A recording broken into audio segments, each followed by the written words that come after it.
Welcome to the Fund's third Narratives of Nations Symposium and the third lecture in this online Zoom series. We're delighted to offer these lectures to members, supporters and friends of the Fund. My name is Caroline Johnston. I'm a member of the Council of the Fund, Chair of the Events and Marketing Committee and Chair of the Victorian Committee. Before we begin tonight, I'd like to take a moment to acknowledge the Stony Creek Nation, the peoples from where I'm zooming in this evening, and the Boonwurrung and Wurundjeri people of the Kulin Nation, who are the traditional custodians of the land from which I'm speaking. We'd also like to pay respect to their elders past, present and future, and extend that respect to other Indigenous Australians present. As we're in a Zoom meeting, I suggest to enhance your viewing that you put your screen to speaker view so that you can see our speaker speaking and then see the PowerPoint presentation. And please keep yourself on mute until the end of the lecture. If you would like to ask a question during the talk, please send them through by clicking the chat button. We'll try to answer as many as possible. Now, tonight, we're fortunate to have Dr. Andrew Montana presenting the lecture. It is from international exhibitions to Ruth Lane-Poole's Federal Capital Commission, Rocke Co, and the crafting of taste and tradition with Australian timbers in Melbourne and Canberra.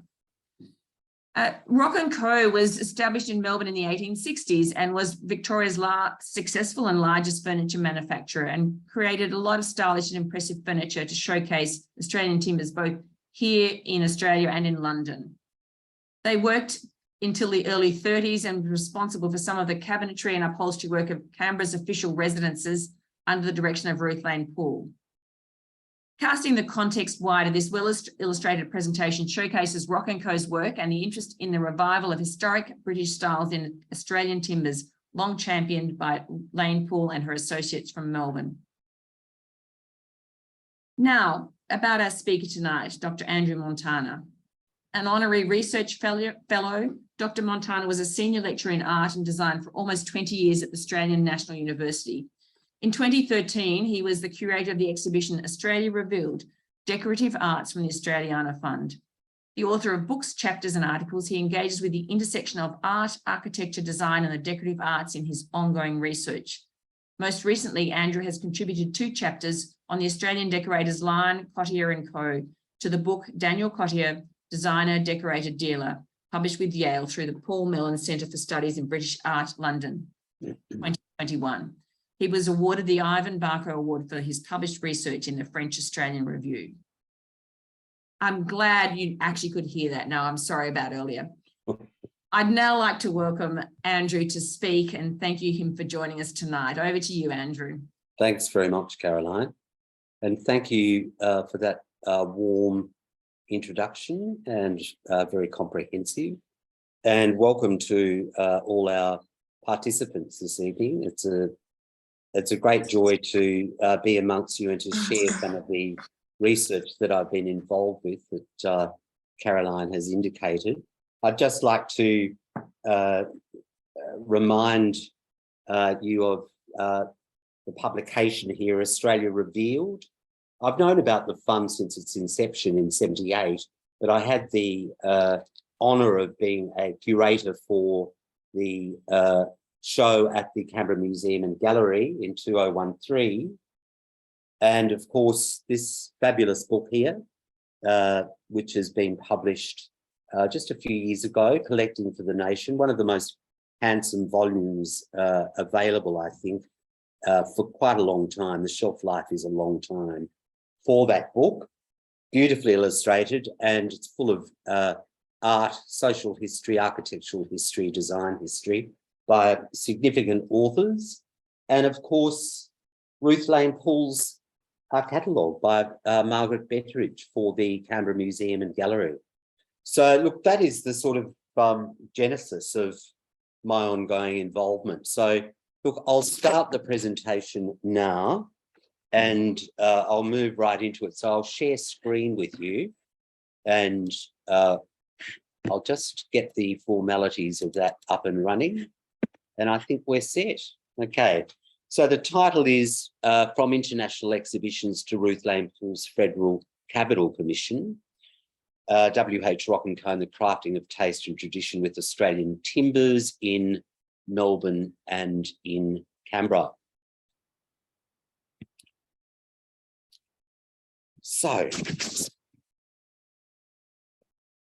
Amongst the rivalry occurring between the furniture firms Ruth Lane-Poole contracted in Melbourne for her Federal Capital Commission to style and furnish the Lodge and Federal Government House in 1926, Melbourne's W.H. Rocke Co was perhaps the most brief in its advertisement, but boastful. In its covert riposte to its Melbourne competitors, Ackman's, C.F. Rojo and Sons, and the carver, one Mr. J. Paget, who carved the imperial crown on the Duke and Duchess of York's bedroom suite, and also crafted Tasmanian ash panelling and bookcases for these official residents, Rocke's press announcement in May 1927 declared, and I'll quote the whole thing because it's indicative of the way in which they were promoting themselves. They're obviously a little bit concerned that they didn't receive as much press attention as some of the other companies that I've mentioned. So here we go. We wish it to be known that we supplied practically the whole of the upholstered work used for the furnishing of the Federal Government House and the Prime Minister's residence at Canberra. Also, the larger portion of the high-class cabinet work, the whole of which was made in our own factories to the order of Ruth Lane-Poole. We also supplied 536 pieces of leather upholstered chairs and couches for the Parliament House, W.H. Rocke Co Proprietary Limited, House Furnishers and Decorators, 247 Collins Street, Melbourne. Despite the firm's proclaimed magnificence, it still remains unclear just how much Rocke Co produced under Ruth Lane-Poole's direction for these two new official residences. More recently, the National Museum of Australia acquired examples of Rocke Co furniture from these Lane-Poole commissions, including a side table, card table, chest of drawers and a Chauvel mirror. They're in the National Museum collection. Two chairs made by Rocke for the Tasmanian blackwood panelled entrance hallway, which we see here in the lodge between 26 and 27, were also acquired by the National Museum of Australia and were included in the encompassing Canberra Museum and Gallery exhibition on Ruth Lane-Poole, expertly curated by one of the Australia Fund's many champions, Margaret Betteridge, in 2021. Made in slightly darkened Australian oak, the chair shows both Ruth Lane-Poole's aesthetic for period Jacobean styling using Australian timbers, but also, I suggest, shows the influence of her Irish ancestry with its quasi-Celtic carved detail, which we see here in the seat back. Now, of course, it's not all Rocke Co, and it's not all any firm, which I'd like to bring forward here just to contextualise this. There was nothing really unique about Rocke's use of Australian timber for furniture throughout the firm's existence. Most famously, the woodcarver Robert Prensel used Australian blackwood for his commissioned furniture suites featuring Australian motifs from nature that he designed and made in Melbourne during the early 1900s. But the reputation of Rocke Co's longevity in Victoria for well over half a century certainly assisted in it taking the competitive lion's share in reputation.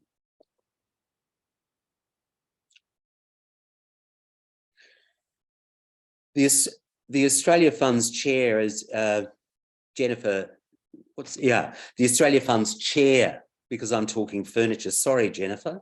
The Australia Fund's chair, Jennifer Sanders, pointed out in her recent presentation for the series, the firm H. Goldman in Melbourne was very well recognised for its use and promotion of Australian timbers.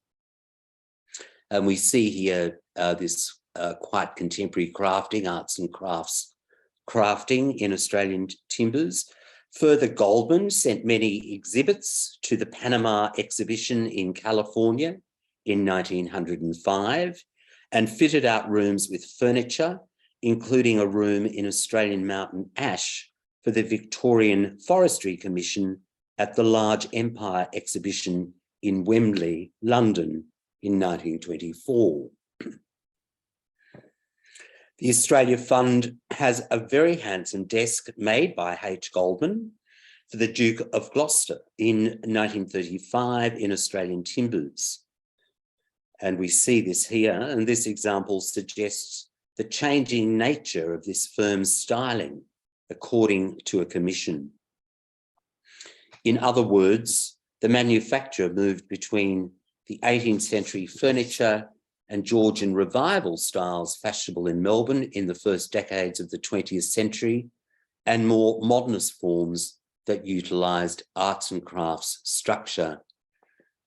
And this fund's desk is absolutely superb in the way in which it embraces timbers from the States and South Australian silver in it. And of course, the carved feet, the gumnut carved feet.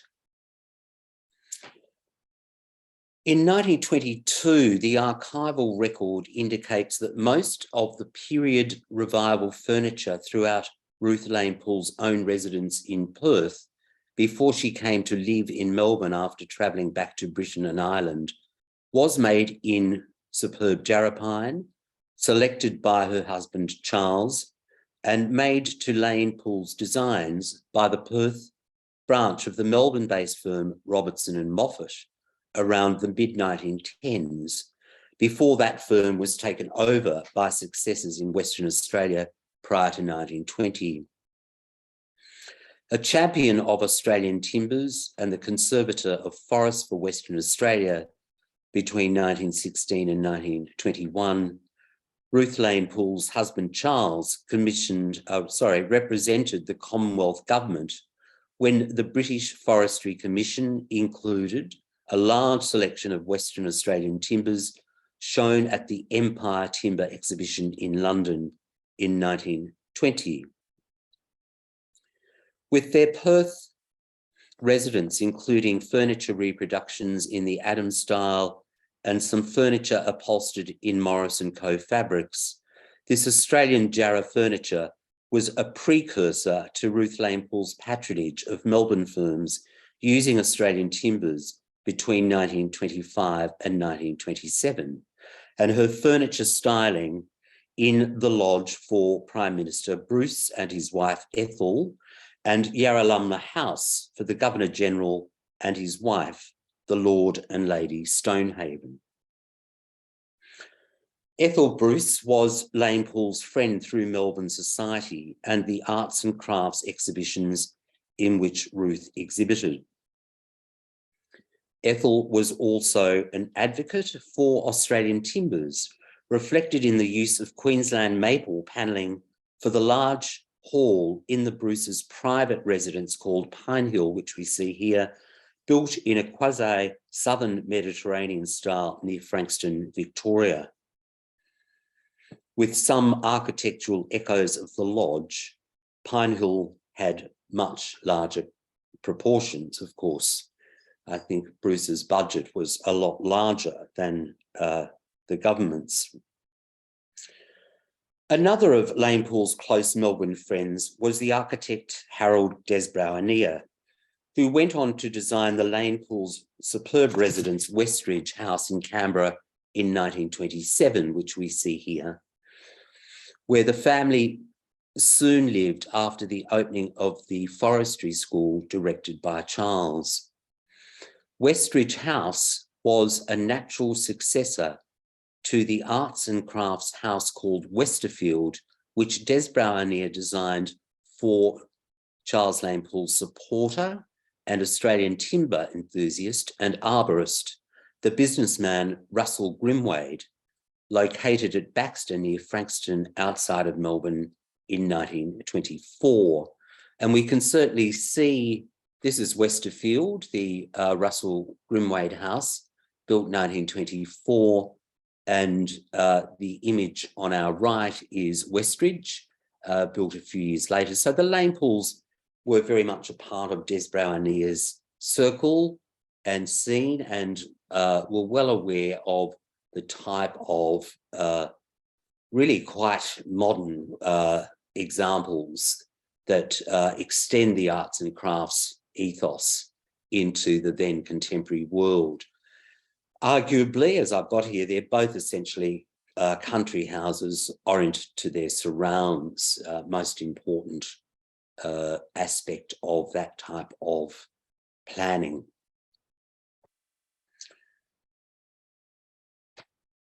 The houses are thematically similar, with Westerfield appearing as a friendly and slightly older relative to Westridge House, along with the use of West in the respective names. Georgian, Regency, and the then fashionable English 18th century cabinet making styles were de rigueur for the emerging Melbourne arts establishment, all which Des Brouwernia and Ruth Lane-Poole utilised, with at times 17th century baronial flourishes. Showcasing antiques to raise public taste had been prevalent in Melbourne's circles for well over a decade.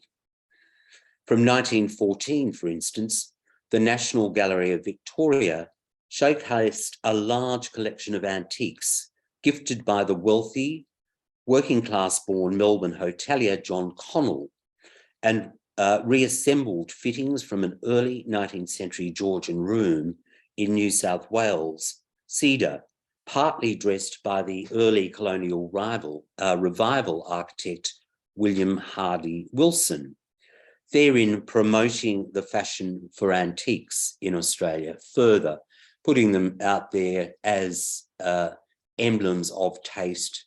They're authorised by the National Gallery. So this is all in the wind in the the war and just after the war. So we're moving with this kind of aesthetic very strongly as taste. Des Brouwernia himself lived close to the Lane-Poole's rented flat at Punt Hill, South Yarra, Melbourne, which he designed in 1920 for another person. And he was a likely influence on Ruth's developed, refined aesthetic, seen in the photograph advertising the sale of her Queensland maple dining room setting taken in the flat before her move to Westridge House in Canberra. This is an image of the Government House dining room, panelled in Tasmanian mountain ash. And we see here on our right, Harold Des Brouwernia's design for the Georgian Revival dining room table in the Ruth Lane-Poole archive. So she actually did credit him for this. And we know that Des Brouwernia was a great support for her. So as I said, she tells us that Des Brouwernia designed the Georgian style maple table for the dining room of Government House at Yarralumla, and that drawings of antique revival designs she commissioned from draftsmen were allocated to various Australian craftsmen according to the bent of each.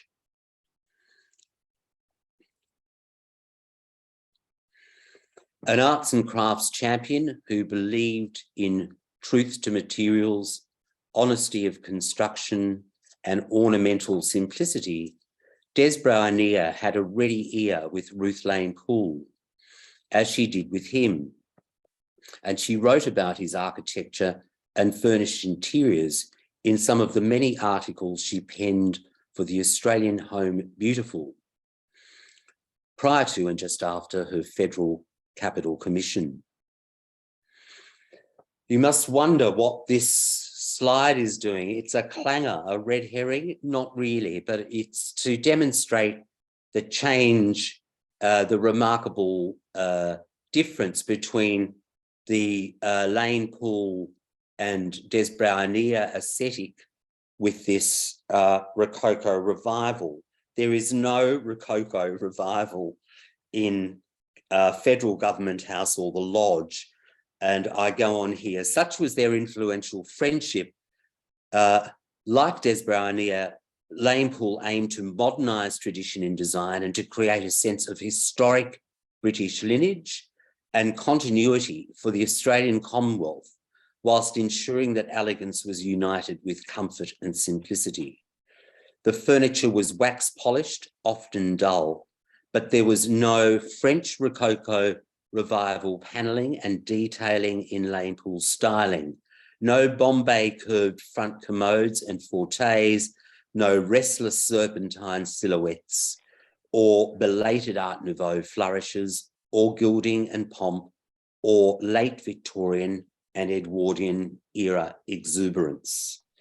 We did see a rise in the Rococo in the Edwardian period in some aspects. It became hybridized with other furniture forms, but moving into the 1920s, this is really eschewed, and you see none of it in the Lodge or in Federal Government House.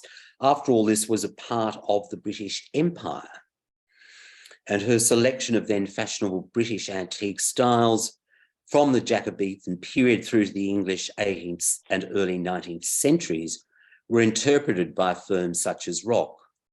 Using Australian timbers, the firm ensured her chosen aesthetic was consummately crafted.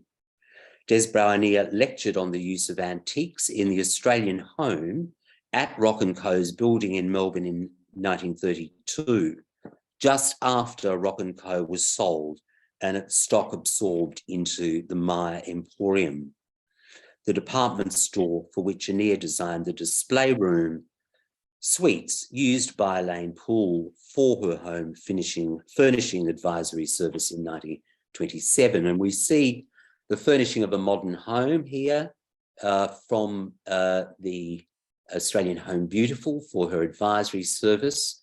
The Sheraton reproduction sideboard was also made for the Lodge, it tells us, and Ruth Lane-Poole's advertisement in the same journal for the sale of her maple dining room suite at her then home in South Yarra prior to her relocating to Canberra. So this is Punt Hill. I think Margaret really brought out some of the lovely details with the works of art there and some of the decorative arts on the sideboard in her presentation last month. Okay.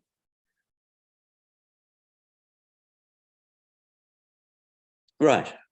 This magnificent settee, Rocke Co made for Government House, was included in Margaret's exhibition at the Canberra Museum and Gallery. With its Jacobean-styled undercarriage, Rocke's superb piece shows the ways in which Lane-Poole modernised period styling and Australian timber and quietly expressed both a sophisticated and a rusticated organic arts and crafts idiom. It's beautifully waxed, this piece of furniture, and with its replacement upholstery, it really is a very handsome piece. This sort of work can be grotesque in a negative sense, or it can be absolutely superb in its refinement, in its organic refinement, albeit with that rustic undulation. It works beautifully. To quote Ruth, her commissions for the work went to those who espouse those principles. So this is why, indeed, she was attracted to so many fine Melbourne cabinet makers. Interestingly, the contemporary press at the time reported that Rocke's furniture and furnishings for Federal Government House and the Lodge were sent to Canberra by train, and the more delicate pieces transported in motor vans. And it was noted in passing, this was an advance in delivery transportation on Rocke's, and I quote, earlier custom of sending furniture to the country by bullet wagon from the shop door, unquote. Canberra, of course, got the station there at the edge of Kingston it was, and there was a lot of brick building, and this furniture was sent up, but a lot of the delicate pieces actually went up in motor vans. So I move now to W.H. Rocke Co and their ancestry and tradition. So here we have W.H. Rocke Co showrooms, Collins Street in 1869, and Rocke's Manufactory of the same year. These are taken from the Illustrated Press that year. And there's no doubt the gallery exhibition style setting that we have, you know, people can move around that gallery at the top and admire a host of different furniture forms, from the ornate to the more simple. So W.H. Rocke Co was the major manufacturer and importer of furniture, soft furnishings, and even decorative arts from the late 1860s in Melbourne. By the 1870s, its expansion, its advertising campaigns, its illustrated catalogues, and the quality of its furniture displayed in the store and at intercolonial exhibitions manufactured in exotic and Australian timbers ensured a steady and increasing clientele. So here we have a catalogue, Remarks on Furniture and the Interior Decoration of Houses, which they produced in 1874. This has photographic illustrations and a rather lengthy, ebullient promotion of their works. They moved from room to room to assist the homemaker. Melbourne, of course, at this time was, you know, just post the 1850s, 1860s boom, gold boom, and there were many new rich that were not at all acquainted with how to decorate. So this type of catalogue was a tremendous source book for these people. By the 1880s, Rocke had skyrocketed into much larger premises and even larger showrooms and bigger factories. But they were careful not to cater only for the carriage trade, and it produced, retailed and wholesaled cheaper lines of furniture while developing its reputation through the quality of its timbers and the welding of craftsmanship with modern utilitarian styles and industrial manufacturing techniques. So this is a Australian cedar butler's tray. We can clearly see the stamped underside in the image. And this wouldn't have been a super expensive piece of furniture at all. It's practical, it's utilitarian, it's contemporary for the time, and it's crafted in beautiful Australian timbers. So the point I'm making is that we'll see some much more ornate furniture in a few minutes. The meteoric rise of W.H. Rocke & Co.'s enterprise was certainly eulogised by one press report that somewhat fancifully linked Rocke's enterprise in Melbourne to William Morris's enterprise in London, whereas the writer observed, and I quote, "Morris devoted his undoubted talent and choice discrimination in aesthetic interior decoration and house furniture," unquote. So trying to equivalize Morris and Rocke, which is a very long bow. W.H. Rocke's use of Australian timbers was often applauded. A reviewer in early 1872 claiming that the firm's hue and pine furniture was, and I quote, "more delicately beautiful than the finest satinwood, and its aromatic perfumes sanitary." I mean, that's a real dimension. We forget about some of us who polish or wax furniture or use orange oil. It has a really lovely odor, but here we have a dimension of smell which the reviewer would have experienced either in the factory or visiting, or indeed in the showroom. So it's just another dimension to the experience of an aesthetic appreciation coming through that sensation. 5 years later, another reviewer commented that, and I quote, "Even as an exhibition of what can be done with our blackwood, our cedar, our Huon and Corey pine, etc., the inspection of Rocke's rooms will repay the observer," unquote. By the late 1870s in Australia, the term art furniture was used to denote the union of beauty and function in design, and to elevate cabinetry, carving, inlay, and hand decoration as an art form for the customers. And it certainly would have had a marketing allure too, art furniture. Eager to catch the iron purse of the visitor, W.H. Rocke Co.'s display pavilion at the Melbourne 1880 to 1881 International Exhibition exemplified this aesthetic through its painted and decorated domestic interior settings, dressed with art furniture, ceramics, upholstery, chandeliers, etc., etc. And we have here the Tasmanian Huon pine and blackwood wardrobe from the bedroom installation that you see in the centre, from a contemporary graphic from the Melbourne International Exhibition. This is now in the Museum of Victoria, which I will continue on with, but you'll notice that the finials, it's not unusual with furniture of this nature, the finials have long gone, and it's a horizontal top above each side of the pediment. All right, 4 of Rocke Co.'s exhibition, Rocke Co.'s exhibition pavilion at the Melbourne exhibition enraptured the press, both in Australia and England. Melbourne's Argus, which was the May newspaper, proclaimed the beauty of, and I quote, "the magnificent pavilion of Messrs. W.H. Rocke Co. of Collins Street, the grandeur of which makes it one of the principal features not only of the Victorian court, but of the whole exhibition," unquote.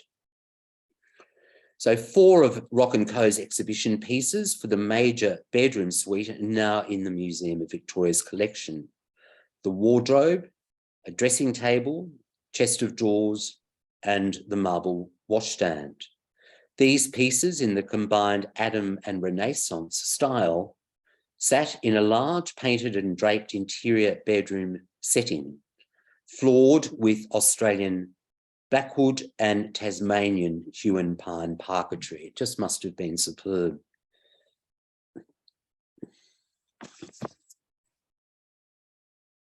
A long-standing contractor with Rocke Co., Samuel Charteris, the skilled cabinet maker and carver who arrived in Melbourne in 1855, made at least 2 pieces of the bedroom furniture for Rocke's Melbourne International Exhibition Pavilion.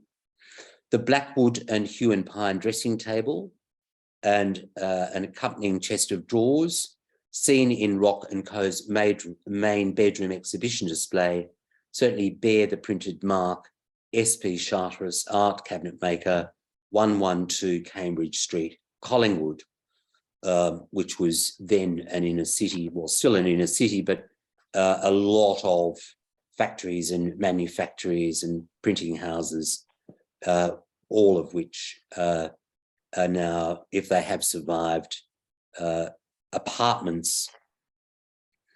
The writing table in fiddleback, blackwood and Huon pine from the bedroom setting is in an Australian private collection.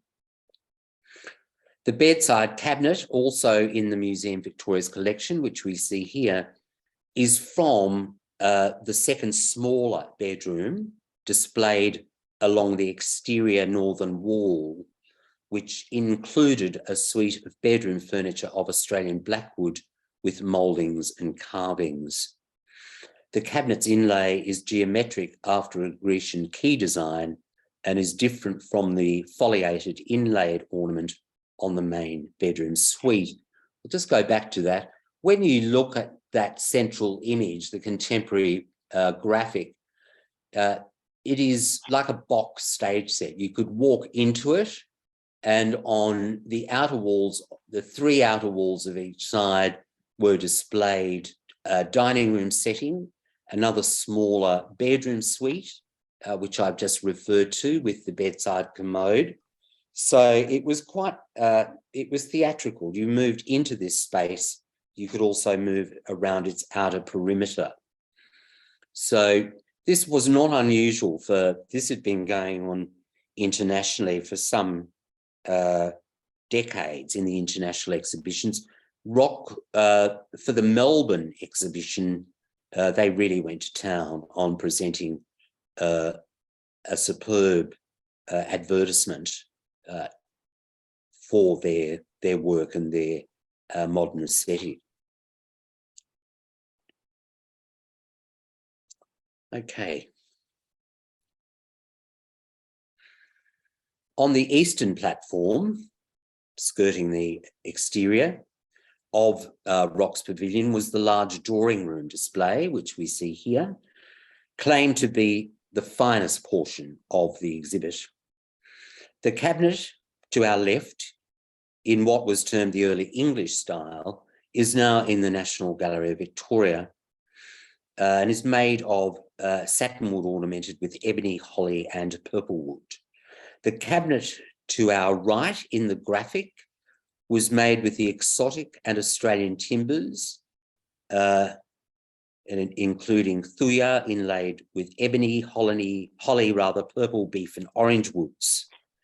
They were hand-painted with panels depicting mythological scenes by the Scottish-born, Melbourne-based artist John Mather. As the press reported, and I quote, "Additional value is attached to their work, exhibited by reason of the large amount of colonial timbers which have been used and which demonstrate their suitability for the best class of furniture." So we're very proud about the use of Australian timbers, and it's very much a marker of what differentiates Australia from other parts of the world in material terms. In this remarkable photograph of an unidentified Australian drawing room interior taken during the 1880s, now in a photographic archive in Adelaide, I identified the other Rocke cabinet from the international exhibition at our rear left. I'll just go back. The one at our far right, rather, is the cabinet that I spotted at the back of this photograph. And I thought, wow, it's great. So it's so rare to see a recognisable piece of furniture in situ and within such a sophisticated and then up-to-date setting. So that was a real joy to come across that.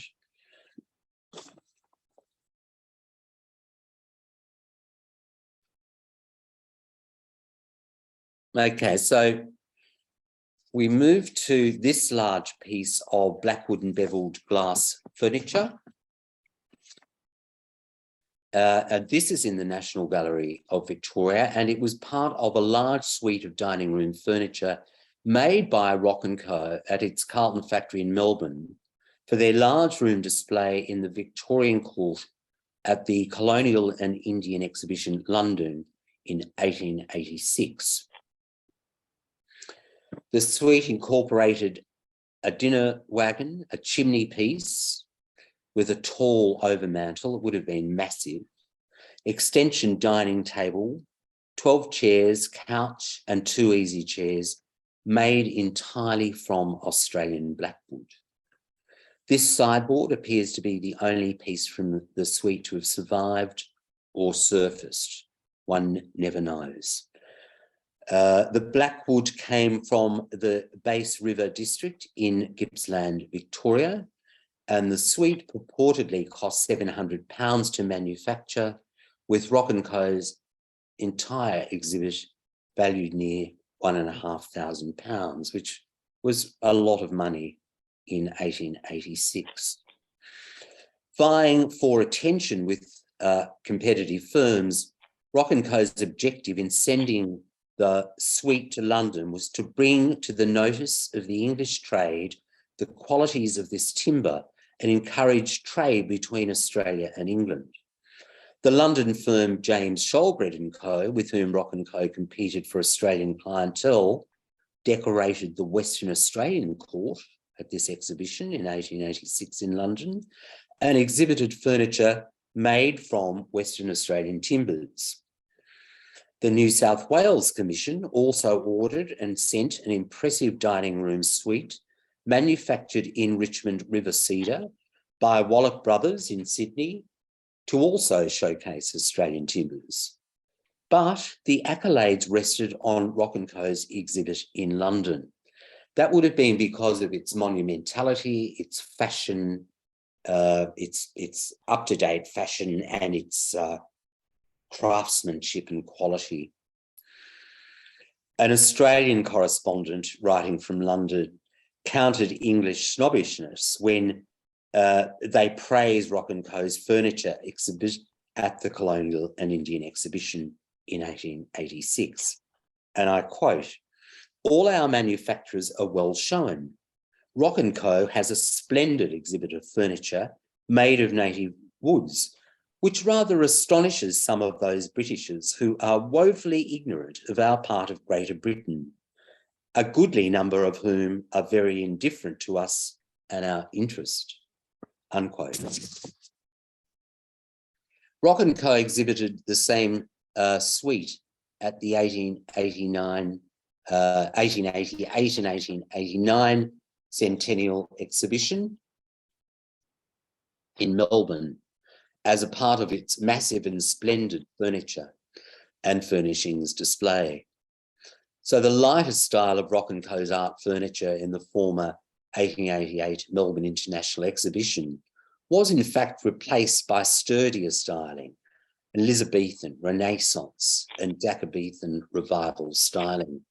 Those of you who know Melbourne would know that by the 1880s, late 1880s, the houses, the mansions that were being built were absolutely ginormous. It was the zenith of the boom decade. And it really, I mean, if you reverse the table, really is the beginning of the crash. But people are still building these extraordinary houses. And this type of furniture styling, this Renaissance revival, Elizabethan panelling, beautiful newel post stairwells, often in Australian timber, huge overmantels, were designed for these sorts of properties. We can see by this graphic that was published in London that the pediments on the surviving sideboard have gone. But at this exhibition, Rocke Co's objectives to interpret these new period styles in Australian timbers were extolled by the Age newspaper reporter in Melbourne.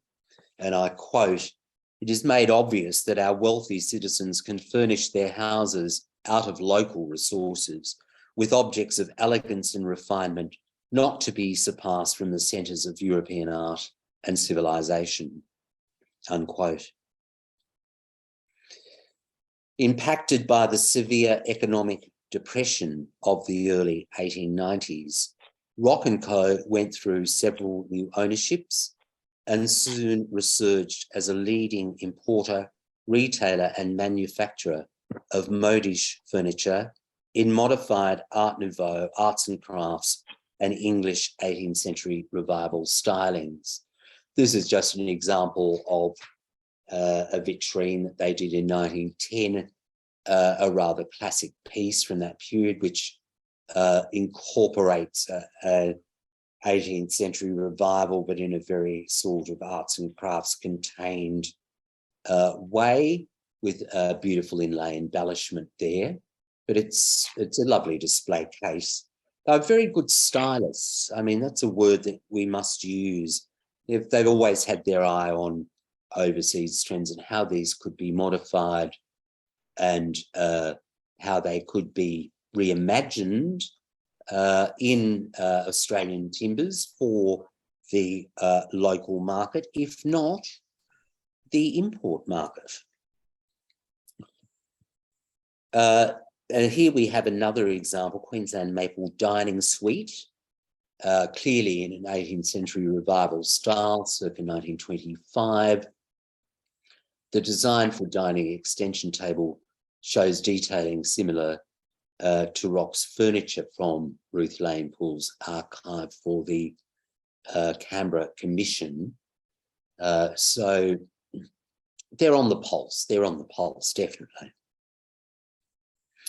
Expanding its production, it became known also for manufacturing terracotta roof tiles and Australian embossed and plain metalwork for architectural and artistic purposes, and took on prestigious commissions, including providing the draperies, upholstery, and fabric decorations for the royal dais, corridor, and vestibule used by the Duke and Duchess of York during the opening of the Parliament of Australia ceremony at the Melbourne Exhibition Building in 1901. This is simply just to familiarise ourselves. It's a well-known Tom Roberts painting, the big picture as it's commonly referred to. But Rocke Co did get the commission to actually decorate the dais and the corridors, which we don't see, but which would have been very important for the Duke and Duchess of York as they moved through with their entourage and fellow representatives and dignitaries from Australia to have this kind of atmosphere to move through.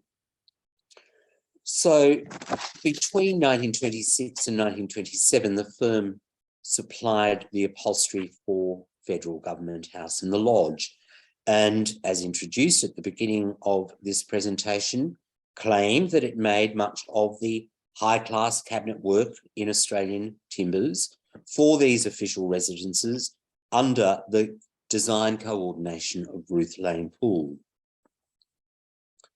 Now, we are fortunate that the Australiana Fund continues and extends this tradition today, acquiring fine furniture and objects made in Australian timbers for our national collection in the official residences. And I thought this was a lovely sort of slide to use. Here we've got the hallway entrance with Australian timber, and then we've got a more recent acquisition from 2008, the wardrobe, Kalu design in rose mahogany coachwood Australian timbers, and showing the opening. But it's a lovely sequence there to just show the continuation of the work that's been achieved by the fund. And I'll just close with picture credits coming from different galleries, different state libraries, the Australiana Fund, different public libraries, private antique dealers, auction houses, and the National Library and Museum and galleries. So I'm open for questions when you're ready. So I'll stop share the screen. I think I'll be doing that now. Stop share. And there's Caroline. Andrew, thank you so much. You have really brought WH Rocke Co to life, both for the work that they did over a prolonged period, but also all of their what we today would call marketing. Yes. Seemed to be the most extraordinarily refined and expressive, and all of those wonderful quotes that you read out from their material. Quite extraordinary organisation, clearly in every way, and as you say, stylish as well. Thank you so much for sharing all of your knowledge that you have tonight. Pleasure, pleasure. Clearly, I enjoyed working on it. Amazing. Yeah, I enjoyed working on it. Yes. Any questions, please? Now I'm waiting for anyone from the audience to put questions into the chat function, so please do. I'll start off with a few. They were clearly very productive Andrew, would you say compare with other organisations around certain periods of their life? Is it? When you say organisations, do you mean furniture manufacturers? Well, other furniture manufacturers, yes. They sound like they were very productive and leading, really leading. Well, they were. They certainly were. They were. See, we had import duties across tariffs in the colonial period, so to move your stuff across borders was expensive. To import into Victoria was expensive. I think New South Wales had far lesser tariffs. They were very conscious of the carriage trade, buying from England, Tottenham Court Road, those sorts of areas, or Gillow, even fashionable Gillow. So they really had to work hard to convince the buying public. That said, there was a lot of people of the buying public that really treasured the fact that these things were in fact made in Australia, designed in Australia, and manufactured in Australian timbers. Many people would buy on that criteria, you know, but they had to compete against the English predominantly, and some Scottish, and some continental, but mainly English furniture imports coming in. Yes.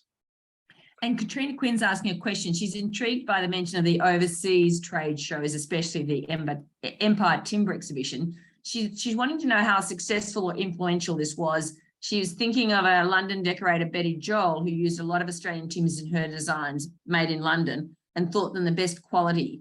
I gather Betty Joel opened in 1921. So the question was really about how successful or influential this was, these trade shows. Good question. In what, that one in specifically, that one, or earlier, or throughout? Well, she's interested in that one, that Empire Timber Exhibition. Yeah, look, I can't be precise. I can't give a precise answer on that, Katrina, but certainly influential, and certainly a showstopper in the way in which it was presented.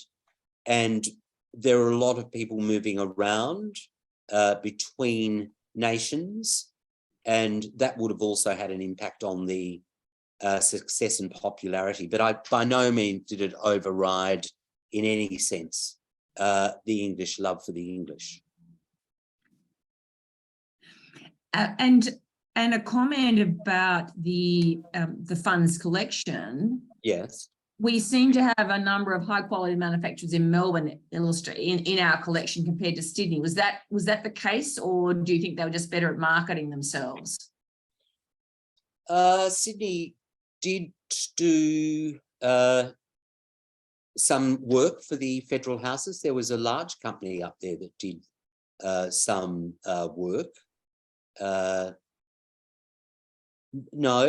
they weren't. No. Are we talking about the federal commissions? Well, probably some of the items in the funds collection already. Yeah. No, well, see, Melbourne was closer than Sydney with the Canberra. I mean, Ruth Lane-Poole, Melbourne, the furniture firms, but she looked it across Sydney. She'd had experience in WA, as I indicated, but Melbourne was really where federal parliament sat until 1926-27. So it took its legacy. Even the ANU, University House, it's designed by Lewis, Fred Ward, who I think someone is talking about next year. Melbourne, from Myer, he worked at Myer. They would have been all familiar with Rocke. Before Rocke closed in 1934. So there was a whole wave of Melbourneites moving up to the Canberra commissions. Yeah. Thank you. A question about materials. Did Rocke ever resort to river red gum in the early days? And the observation was the other timbers you mentioned are, of course, much easier to use than river red gum. That's a very, very specialist question. I'd have to do some homework on it to answer it precisely. Yeah. Question on notice, yes. Another question, you mentioned that Rocke retailed the work of others and also made furniture on commission for Lane-Poole. Did they employ their own designers or decorators of note and promote them? Yes, but only marginally. Only marginally. It was always, it was in a sense, no. Sometimes, like John Mathers signed his name on those pieces of furniture. If you look at them, you see JM, but rarely did they promote their designers. It was always under the umbrella of Rocke Co. We're paying you, you are Rocke Co for the time that we are paying you. Charteris's name is on that furniture, but I think it's more an exception than the rule, quite frankly. Yes. And lovely comments, you know, great lecture, Andrew. The original Ruth Lane-Poole commission was added to as Government House expanded, is the question. Did you uncover any archives or material relating to the additions by Rocke Co? No, that's a good question. No. Margaret's asked me that along the journey. No, I didn't. I know that the old Parliament House, which was the Provisional Parliament House, does indicate some of the furniture that was spent, or the economic budget. Rocke Co is certainly part of that, but no. And that advertisement that I read out, which is really what I was getting at, whereas some of the advertisements like Roho or Ackman's, they had double spreads with furniture and, you know, furniture for Government House. Rocke Co for some reason had nothing, except they took their riposte where they're saying, look, hang on, pal, we supplied practically the whole of the upholstered work. So, you know, that it's very interesting. It's very interesting. Yeah. They would have been at each other's throats, probably, I reckon. Yeah. And asking about at that period of furniture manufacturing, let's say late 19th, early 20th century, how much handwork is involved? Is it more of a mechanized production line compared with individual cabinet makers? So clearly you mentioned a bit of good. That is a good question. The industrial methods were very, very sophisticated. You'd be familiar with fretwood carving and circular saws. The actual carving on the exhibition pieces, those that are sent to London, those that are exhibited at the international exhibitions, those for private clients, of which there's some around Melbourne still by Rocke Co, they're definitely hand carved. Mm. Yeah. So it's a combination of it's sort of conception, some assembly, some hand carving, some hand painting. So it's a composite to reach the final product, which was not unusual at that time. Yeah. And from our speaker last time, Margaret Bettridge, thanks, Andrew, fantastic research on WH Rocke Co. The trade catalogue illustrations are fantastic. From my perspective, their workmanship was of superior quality among the items Ruth Lane-Poole commissioned. Did they always mark their furniture? Frustratingly, she mentioned some items in the official residences have no maker's marks on them. Mm. What's the question? Sorry. Did they always mark their furniture? Because she's finding that in the official residences, they often don't have any maker's mark on the furniture's marks. No, or they would have one piece, may have, like a main piece. And if things have been dispersed, no, they don't. Generally, they put their metal label on, but they also imported. So sometimes they're manufacturers' labels and sometimes they're just retailers' labels. So you have to be careful. I mean, I'm off cue there, but I'm just filling in that space with that observation. They're more likely to have done a label for one item rather than all the items, is the way that I can answer that. Yeah. Mm. Well, here's one more. From Michael. Hello, Michael. Michael, what is the question, please? Well, I think it's an hand carving was still present in reproduction furniture made by, for example, Myer for their heritage furniture brand into at least the 1950s. Sure, that's a good point. Yeah. Mm-hmm. Yeah. Well, I think it might be time to end this wonderful lecture, Andrew. Really, you have given us such a treat tonight. Clearly, you're having a fascinating time with your research there, and you know, I maybe we'd like to know what's ongoing in your research world. But seriously, you have given us a wonderful insight into Rocke Co, and clearly a most wonderful organisation in every which way. So we really do appreciate all the work that you put into tonight's lecture. Thank you so much. And if we were room together, we would give you a clap. Yeah, no, that's a pleasure. Thank you all for coming, and I hope you've enjoyed it as much as I have. That's great. Food for thought too. Terrific. Now, for those that are out there, there'll be 2 more lectures in this symposium, and bookings can be made through the Fund's events page. Next up on October the 5th is Dr. Katrina Quinn, talking about the emergence of the Australian interior designer, craft, commerce and interdisciplinary practices 1920 to 1945. And on 2nd of November, Dr. John Maffei talking about Australian timbers, a history of their use in cabinet making. And just remember that the website does have lots of information on the Fund's collection with many, many objects shown there. And if you want to purchase a copy of the book that Andrew mentioned earlier, Collecting for the Nation, you may get that through the website. And there's lots of other reference links. So hopefully you'll find that a wonderful website to go to. So I think, again, we'll thank Andrew. Thank you so much. And thank you all for listening. And we look forward to having you to one of the other lectures. Good night. Good night.